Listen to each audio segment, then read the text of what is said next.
autour du mot.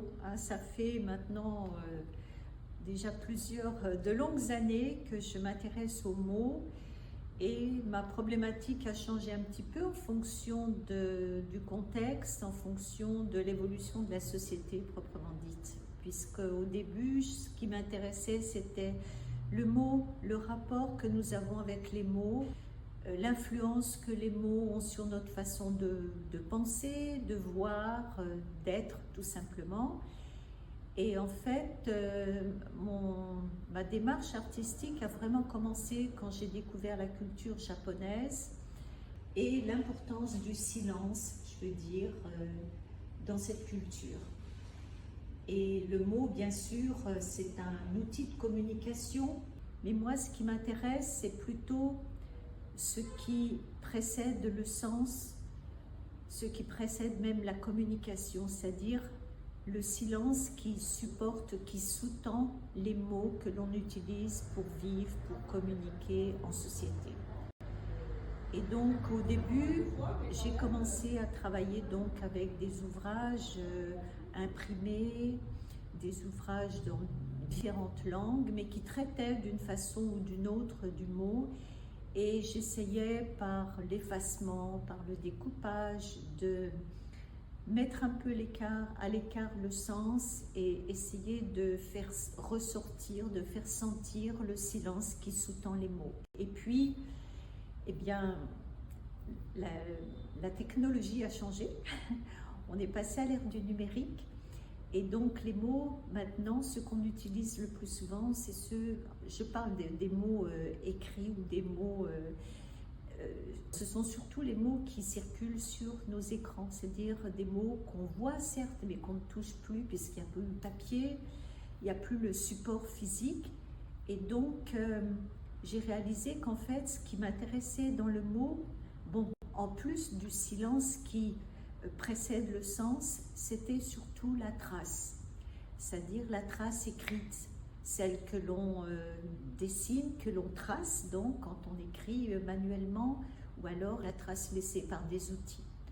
Donc c'est sur cette trace que je me suis fixée, et donc je travaille autant avec des mots qui sont imprimés ou des ouvrages imprimés, qu'avec les outils qui permettent justement de les rendre visibles, c'est-à-dire de les imprimer. Donc, tout d'abord, j'ai manipulé, je veux dire, sans idée particulière, ces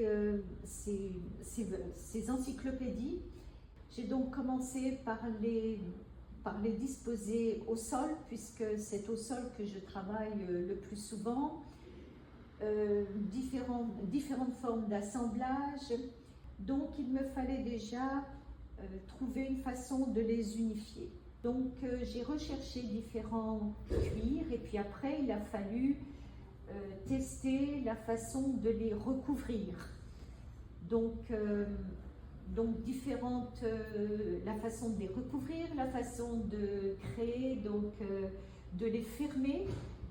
Et j'en suis arrivée après différents tests à la forme de d'une enveloppe tout à fait traditionnelle, ordinaire.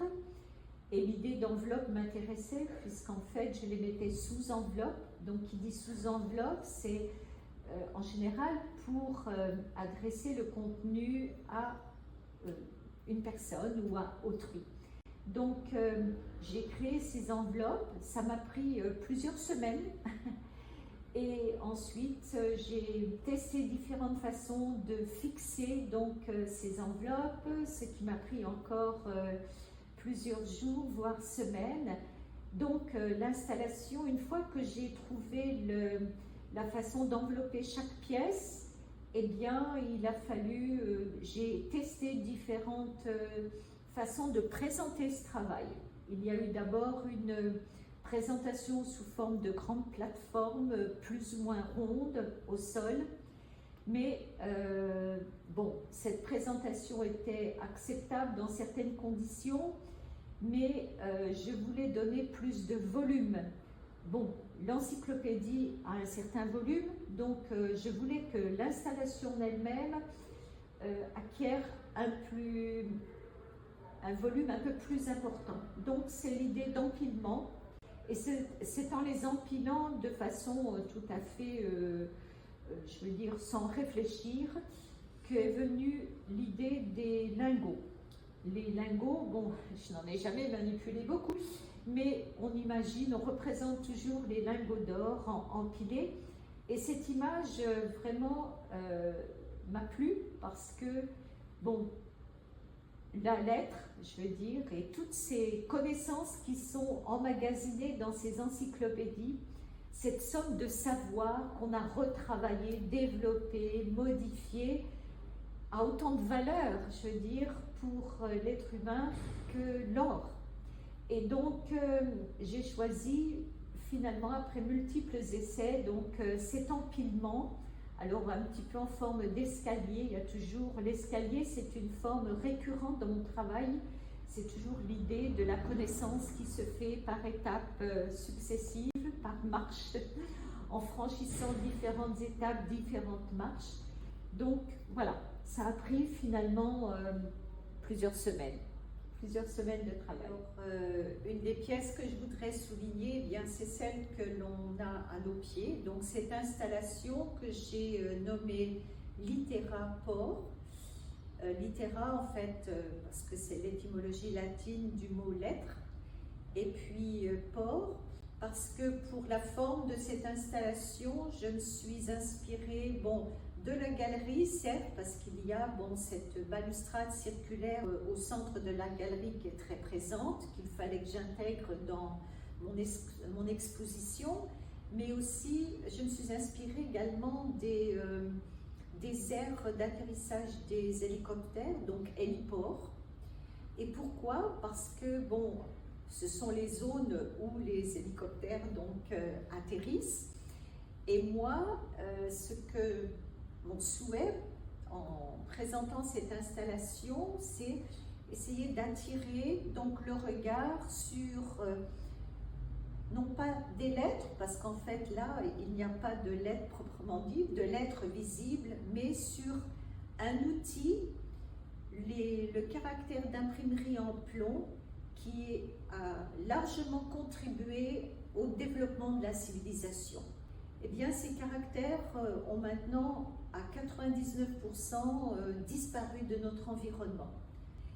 Et puis, c'est un matériau, je veux dire, bon, c'est un alliage, donc c'est quelque chose d'extrêmement physique, petit, et dont je voulais, pour cette installation, donc, eh bien, en garder surtout la mémoire, préserver donc cet outil qui a été précieux pour notre civilisation humaine, donc les préserver de la disparition.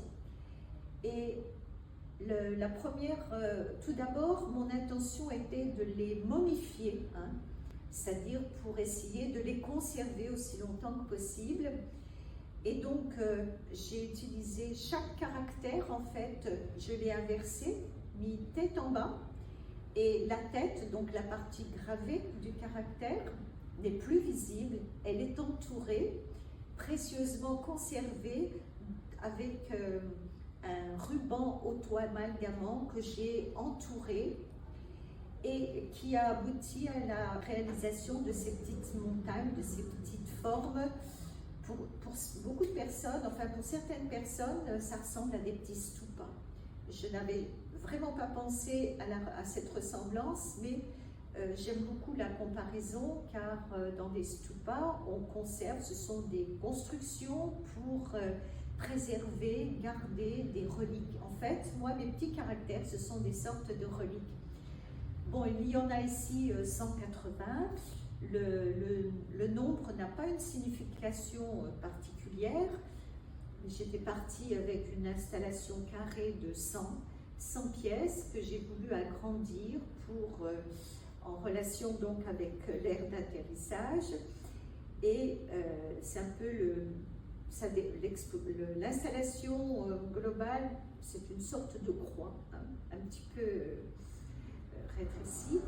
Et donc là, vous avez 180 pièces qui ont été entourées donc avec ce ruban, un rouleau entier. Donc les formes sont toutes différentes car en fait pour entourer, il faut tirer sur le matériau et l'entourer, donc le geste n'est pas régulier.